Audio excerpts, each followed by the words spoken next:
It's time for hot and sweaty girl summer, which is basically the time of the year where it gets hot and sweaty, which we're just about to hit the heat wave, so this could not be coming out at a more appropriate time.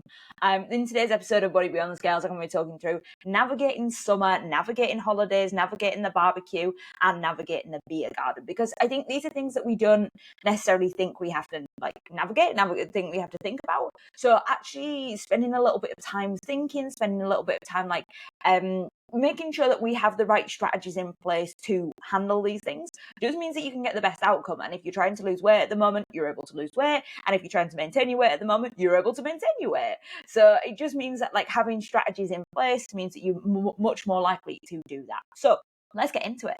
Let's start with holidays. First off, when you've got your holiday booked, the main thing that I want you to think about here is I don't want you to be panicking over your holiday, and I want you to make a decision that's aligned with your goals and aligned with your values, but also how you want to enjoy the break. So the first thing that you want to do is decide the outcome that you want for your holiday. Do you want fat loss? Do you want maintenance? Or do you want to not think about it? Now, these three options are going to come with varying levels of restriction that are going to come to need it. If you're having a not think about it holiday, that means that, well, you're not going to think about it, which is going to mean that basically you've got complete free reign over what you do. If you are having a holiday where you are at maintenance, you're going to have some level of restriction. And if you're at fat loss, then you're going to have quite a high level of restriction if you want to do that whilst you're on holiday. Now, what I would typically recommend for most people is that fat loss probably isn't appropriate for a holiday unless you have a plan unless you have something in place in which you need to have lost weight by X date. For example, you're like, I am getting married, my dress is a size smaller than what I am now, there are no more alterations going on, and I need it to fit perfectly, basically. Unless you are in that situation where you're like, my weight, I need to drop down another dress size, and there is a deadline on it, I'd probably suggest that fat loss on holiday maybe isn't the thing for you. And then, so when you think about not maintenance, not think about it, when it comes to not think about it, well, I would use these for special occasions. If you are going on your honeymoon, if you are going on a trip of a lifetime, whatever it is, whatever the reasoning is behind it, making sure that you're basically, as long as the reasoning is good enough, having to not think about it is absolutely fine. Which brings us to maintenance. Now, this is what I would recommend for most people whilst they are on holiday, especially if you're going on a holiday that typically you go on every year. It's not that you want to have a good time, you want to enjoy yourself, but it doesn't necessarily have to be about eating and consuming all the food. The first thing actually just to note on that is that when we say, oh, we want to have a good time, we often associate having a good time with doing the things that we've always done. However, there will be certain aspects that exacerbate the impact of a good time, if that makes sense. So when you're on holiday, let's say that one of the things that you really enjoy doing is relaxing, and with relaxing comes sitting and reading by the pool. It comes with not having to do the washing up. It comes with not having to think about what's for dinner, and all of these things are part of the relaxing element, but they don't necessarily involve what you literally put in your mouth. Yes, obviously the two of those involve food, but they didn't necessarily involve the what you put in your mouth part. So all of these factors contribute to the relaxing and enjoying of food. And if you follow the kind of the principles and the ethos that I go by, you shouldn't necessarily feel like you need to have a almost a break from your diet, or a break from the way that you regularly eat, because you should enjoy the way that you regularly eat. And if you do, it means that, again, we don't have these stormy seas, we have these steady seas. And this might just be a part of the steady sea where we have a little bit more of a wave, it's a little bit bumpier, but we're not in a stormy sea, we're not completely up and down super choppy water. So if we are going into maintenance, then there are a few things that you are going to want to think about. The first thing I want to talk about, I'll talk about if we're going all inclusive, then I'll talk about if we're doing self-catering, and then half board, you can just figure out what the halfway in between that part is. So if we're doing the all inclusive, then the first thing that we're going to want to think about is building your plate every single meal. And this is really where we're going to be thinking about getting in a source of protein. So that can be things especially if you're abroad and you're on somewhere if you're somewhere like Spain or Greece, fish, fantastic. So getting in a source of protein. So fish works really well there. Any meats that are available. If you are vegetarian, these buffets are a lot harder. If you are vegan, they are even harder. You're going to prioritize the fiber side of things, or eat fish, which is what Jules and I did when we were on holiday last year. I eat fish anyway, but she typically doesn't. But when we went to an all-inclusive, Jules ate fish for the week because she was like, well, literally I won't eat anything other than pizza and chips. So you know what, sometimes needs must. So yeah, when it comes to building your plate, choose that source of protein first. Then half of your plate wants to eat fruit, veg, or salad. Now this could be an amalgamation. You could also do like a third of your plate, for example, down as like veg and salad, and then you have like a nice chunk of like fruit as dessert, and you've just got that extra bit there. And then additionally, you can then have one source of carbohydrates. I recommend choosing one source, and I recommend trying to make your plate, even at a buffet, look like a meal. When we have lots and lots of novelty across a meal, it's a lot harder for our body to sense fullness because we don't get almost like satiated from that one food. You know, if I was to ask you to eat like a carrot over and over and over and over and over and over again, at some point you just were like, I can't stick any more carrot in my mouth. So you'd get to this point where you were like, it was a food specific satiation, but you're not getting to that food specific bit because you've got all this novelty, all of these new things that you're trying and all of these new things that you're eating. So you're not getting the food specific satiation there, because you've got little bits and all these different flavors and all these different feelings. So what I would recommend is making it look as much like a meal as possible. And yeah, when it comes to your carbohydrates, choosing the one source or two if you would really have to, but they'd have to be smaller portions of those. And that wants to make up about a quarter of the plate. So that's what your meals are going to look like at every single meal. Now, if you are thinking, oh, I would like a little bit of dessert, if you're thinking you like a little bit of dessert and it's not part of this structure that I'm going to mention in a second, then what I would recommend is just sticking to fruit.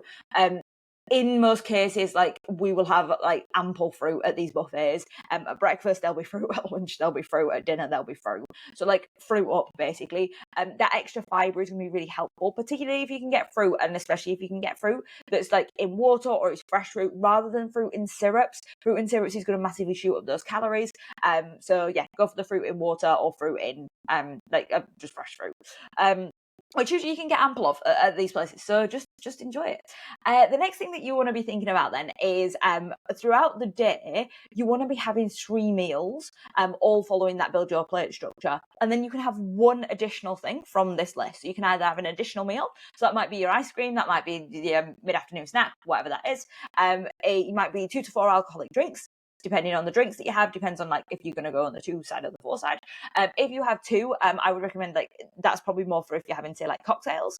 If you're having like vodka diet coke, then you've got a little bit more wiggle room there because like the calories in a vodka diet coke compared to a Sex on the Beach are going to be vastly different. Sex on the Beach can be like 300, 400 calories, whereas a vodka diet coke we're looking at 80 to 100. So yeah, like all in all, like we're looking pretty good there. Or you can add dessert to one of your meals or a starter to one of your meals. Again, that is beside the fruit ones. If you wanted to just add fruit at all of your meals, that should be fine. Like in most cases, that will still keep the calories down. But yeah, so overall, like if you are adding that, have your one dessert. And I would probably suggest for most people that evening meal wants to have that dessert. You don't need a dessert on a lunchtime. You want your meals your eating to look as similar as usual. And then the final thing to mention here around food is to eat until you are 80% full. This is quite a tricky thing to do, especially if you've never done it before. But remember, as with everything, this is all practice. So the next time you go on holiday, the next time you think about eating until you're 80% full, you'll have practiced it a little bit. You'll start to get to know what your body feels like. You'll have started to get to understand what hunger and fullness feels like. And remember, it's okay to leave a little bit of food on the plate. It's not we don't get bonus points for 10 out of 10 clean plates, as much as my granddad tried to tell me that as a kid. But like you can leave food on a plate, and if you're at that point of fullness, don't force yourself to finish. Another thing to mention here is, as I mentioned, there's a lot of novelty around these foods and a lot of novelty around like buffets and stuff. So when it comes to that setting, giving yourself basically just giving yourself like clarity over what you're having and recognizing that the food will probably be there tomorrow. So again, making it look like a meal, but if you can go, okay, this food isn't going anywhere, that croissant will be here tomorrow morning, the chips will be here tomorrow, and even if you miss it, that's all right, like it's okay. And just remembering to have a food abundance mindset rather than a food scarcity mindset. If you are going self-catering, then what I would recommend is to have your breakfast in your accommodation and make that look as usual as normal. Again, using the build your plate method if you can. It could be something that you have like yogurt, if you can find a low-fat Greek yogurt, anything like that. That would work really well with some fruit, again on the fruit, and then some cereal or whatever to go with it. If you have your breakfast in your accommodation, it just makes it a lot easier for you to not overeat throughout the day, and like you're not having like 3 huge meals all at 1,000 calories each. And then when out, build your plate. So same thing, like when you go to a restaurant, choose something with a source of protein and a source of fiber there, if possible, and stick to your 3 meals a day. I had a conversation with someone the other day, and she was saying that she had breakfast included in her with her hotel. She had her breakfast. She had a bigger breakfast. She then had a smaller lunch, and then had a slightly bigger dinner again, and that's worked really well for her. Her weight had tracked fantastic. She maintained across the holiday. She then went on a second holiday, and they didn't do that. What they did was they had like a normal breakfast. They had a bigger breakfast, but then they skipped lunch. But what ended up happening was they ended up grazing all day. So they ended up picking on crisps, or they ended up picking on just like little snacks. They might have had like an ice cream here and there. So then it was like, actually, I ended up eating the same amount of calories as I would have done for having lunch, but I didn't feel as good from having it. And also it left me feeling like, I'd not actually eaten enough. And I ended up hungrier and eating more at dinner time. And whilst at both holidays she did maintain, we came to the conclusion that actually for her, and I would probably say this is for most people, having 3 set structures and having 3 set meals is the best thing that you can do, because it just means that you predictably know when the next meal is coming. So you're like, actually, I'm going to have a meal here. It's not that you're skipping it and we're waiting until like 6 p.m, 7 p.m, sometimes 8 p.m. Because you know what? The Europeans love to eat bloody late on an evening. Oh, honestly, when you go to a hotel, it really stresses me out that like you can't eat sometimes till 7:30.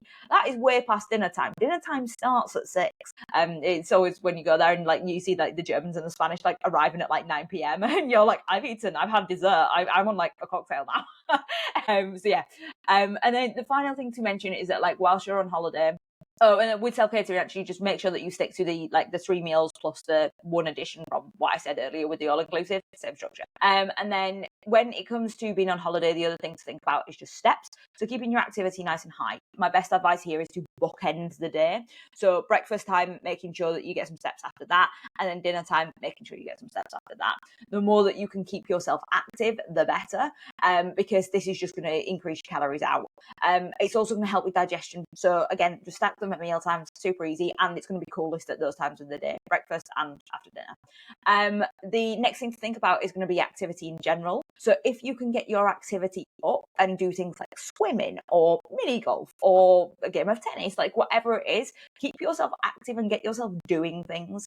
That is all really, really useful for just being, one, getting a little bit more calorie expenditure, yes, but 2, just keeping you moving and like keeping you within the habit of exercising. Exercise should be enjoyable, and it's a really good opportunity to do things that you don't normally do. And you also have time, like you have a whole week or whatever dedicated to being on this break. So yeah, just note that for yourself.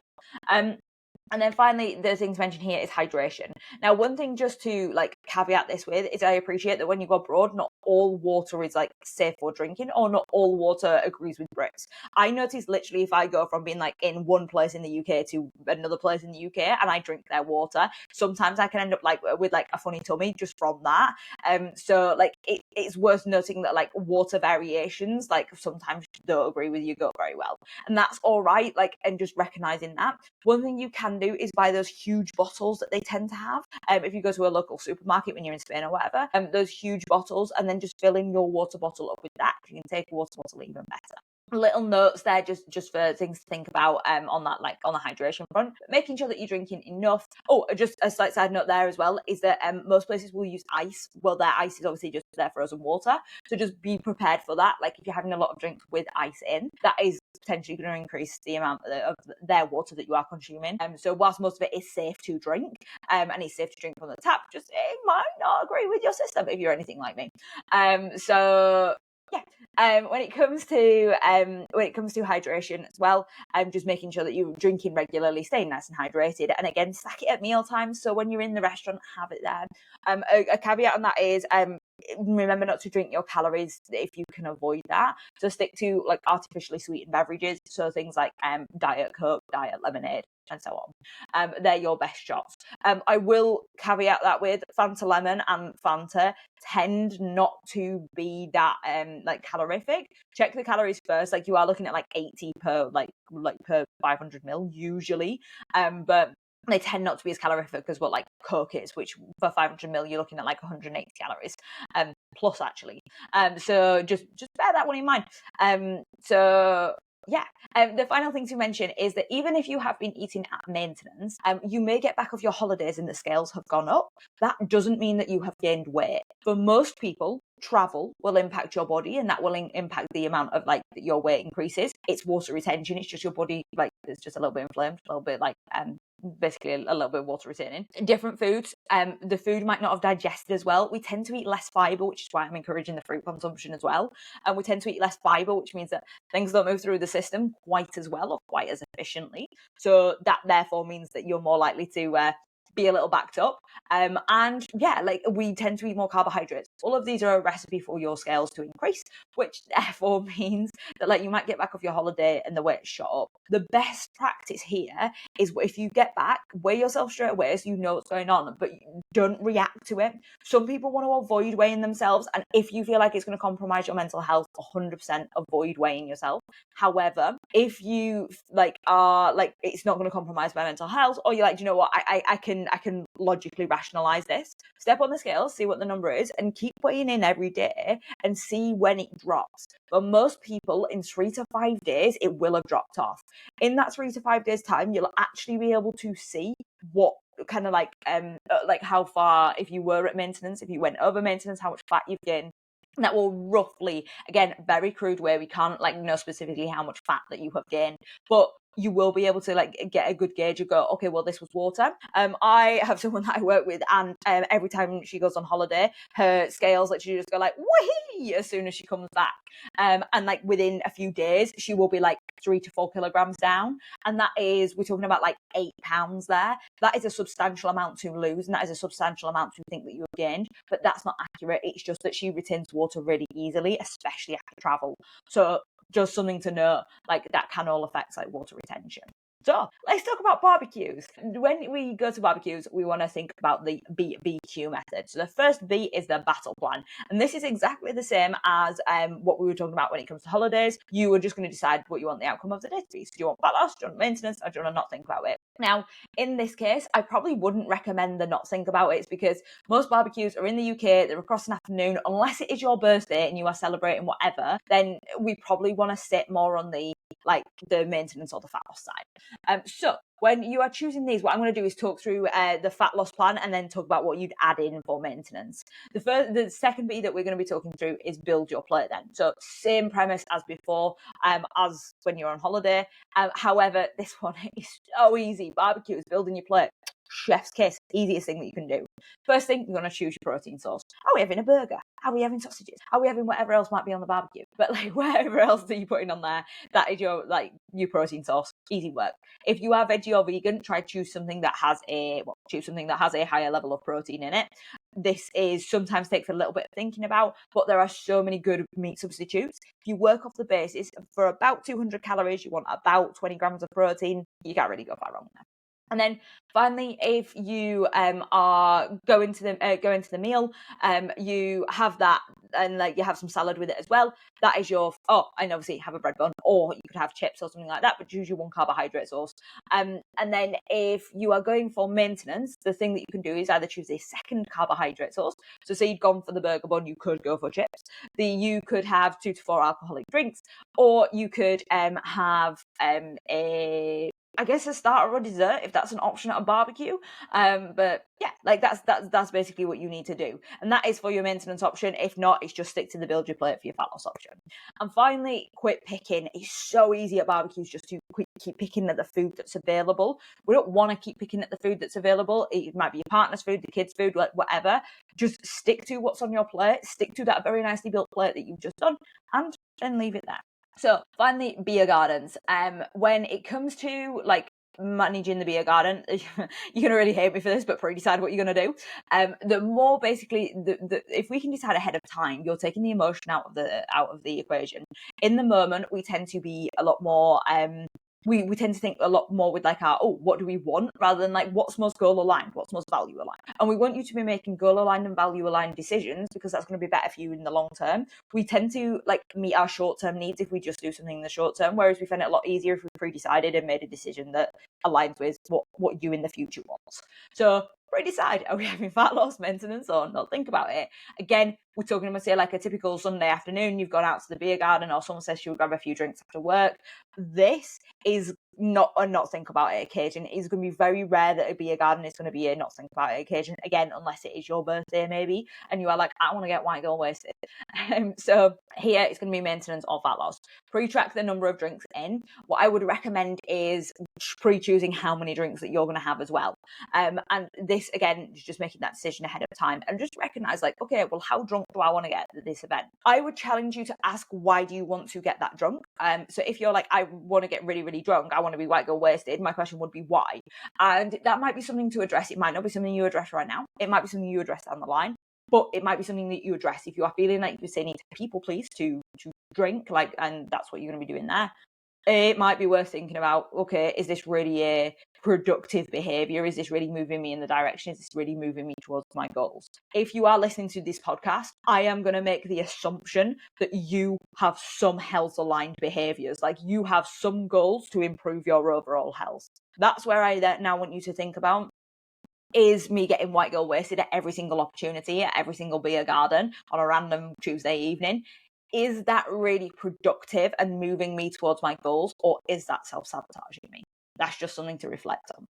So when it comes to navigating the beer garden within itself and the drinks, one thing I would recommend is the Jesus method. If you've never heard me talk about this, it's one of my favorite things.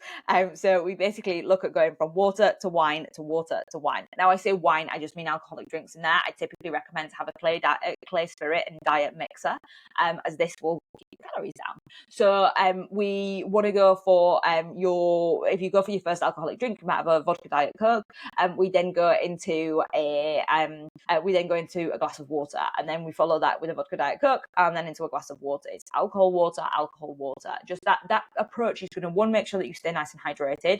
Two, it's going to mean you've always got a drink in your hand, so that if you are having a drink for the comfort of it and the security of having it in your hand, and it gives you that little bit more confidence, great, then we've got that option. So just a few different things there just to think about. But the Jesus method, pre-deciding what drinks you're having, or how many drinks you're having, and then pre-tracking them. If you can do that, you'll be on for a good time. And just making sure that you're always making those goal-aligned decisions and recognizing why you're doing that. Thinking it out is so useful, because it just means that you're making, with all of these, it just means that you're making the best, most aligned decision to you, and you're more likely to stick to it, and you're less likely to get into the next day, tomorrow, and go, oh, I really messed that up. Just one more thing to mention then is just about managing the heat. Water intake, just make sure that you're drinking plenty of water at the moment. It's super easy to get dehydrated. If you are doing a lot of activity where you're sweating a lot, so say if you are a particular sweaty person, especially if you're doing endurance events, you may want to think about replacing with electrolytes. That could be something that crosses your mind. It doesn't have to be something that crosses your mind, but it could be. And then we also want to make sure that possibly you're stacking your workouts in the morning and the evening time. It's a lot easier to work out first thing, and it's a lot easier to work out in the evening when it's cooler rather than in the middle of the day. Most gyms are airconned. I appreciate that. Not all gyms are airconned. I used to work in a gym that had aircon, but like it never really worked in the summer. It always seems to be like really cold in winter and then never warm enough in the summer. So yeah, just bear all that in mind, and just make sure that you're working out smart. And finally, just a note on sleep. I think I've said finally about 10 times. Just a note on sleep. Just make sure you're in a cool room, keeping it as cool as possible, and play around with your temperature of the house. One thing that I notice is that if I open up all the windows, if the windows are open between 10 and 3 p.m. The house gets really hot, whereas if the windows are closed, the house actually stays cooler, and then we open the windows on a night time to get the cooler air in. So it's something to think about, is how does the temperature of your house get affected? We also used to live in a flat though, and that just got hot. If you had the door open, it was hot. If you had the door closed, it was hot. It was just hot. Bear that in mind, that some places might vary. And just a quick note on everything before I wrap up. If you have been waiting for the emotional eating toolbox to arrive, then you need to wait no longer. If you hit the link in the show notes, there is the emotional eating toolbox, and basically it's a 5-day, you'll get 5 emails one day after another with a video in that's 2 minutes 30 long, and it's just tools to help you with emotional eating. I put this together because basically it was one, something that a lot of people struggle with, but two, this is something that I wish that I'd had when I first started to lose weight, because I didn't realize that I was emotionally eating. Not until like I kind of acknowledged it like a little bit, but like it wasn't really as much as what I needed to. So I wanted to create this to help, basically. So it's a resource that I wish I'd have had to realize what was going on with the emotional eating. But if you hit the link in there, you'll be able to access it and pop your details in, and they'll take you through to the emotional eating toolbox. It's completely free. And yeah, otherwise, have a fantastic rest of the day. If you enjoyed this episode, please make sure that you give it a rating or review if you are on Spotify or Apple Podcasts. And if you're on YouTube, then please make sure that you subscribe. Have an absolutely fantastic... And actually, if you're on Spotify, I think you can subscribe as well. I don't really know. But yeah, otherwise, have a fantastic rest of the day, and I will catch you in the next one.